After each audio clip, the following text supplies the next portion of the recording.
Today we will discuss an aspect of pharmacology, and more specifically, receptor types. There are 4 types or superfamilies of receptors. These are classed based on their molecular structure and transduction mechanisms. We are quickly going to remind you of the definition of transduction. It is a process by which a chemical or physical signal is transmitted through a cell as a series of molecular events. The 4 types of receptors are the following: ligand-gated ion channels, G-protein coupled receptors, kinase-linked receptors, and nuclear receptors.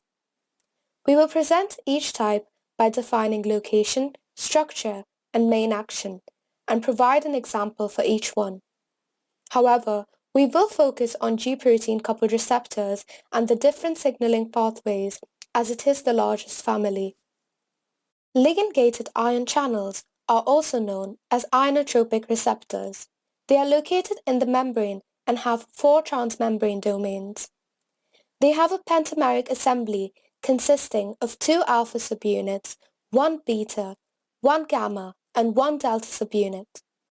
In the center of this receptor is a pore. Binding of a ligand activates the receptor and enables ion flow. The nicotinic receptor is one major example. G-protein coupled receptors are also known as the metabotropic receptors. They are also located in the membrane but have 7 transmembrane domains. In the cytoplasmic loop there is a G-protein. These are trimeras made up of alpha, beta, and gamma subunits. The alpha subunit is bound to a molecule of GDP.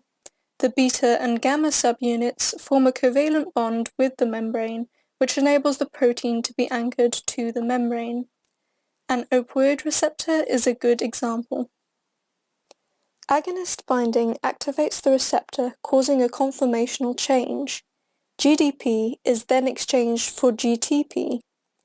This enables dissociation of the alpha subunit from the beta and gamma subunits. The alpha subunit bound to GTP goes and activates effectors. G-proteins are diffusible, so they can activate multiple effectors. This process is called amplification. When GTP is hydrolyzed, the alpha subunit then bound to GDP binds back to the beta and gamma subunits. There are different types of G-proteins involved in different pathways: GQ, GS, and GI.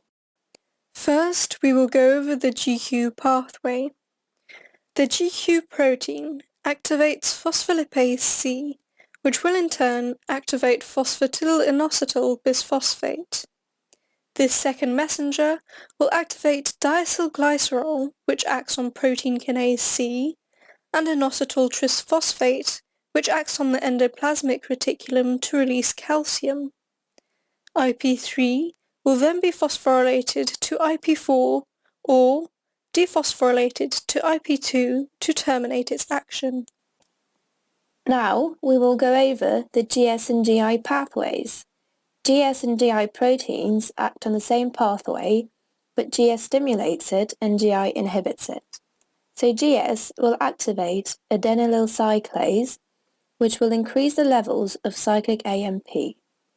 This second messenger will go and activate protein kinase A.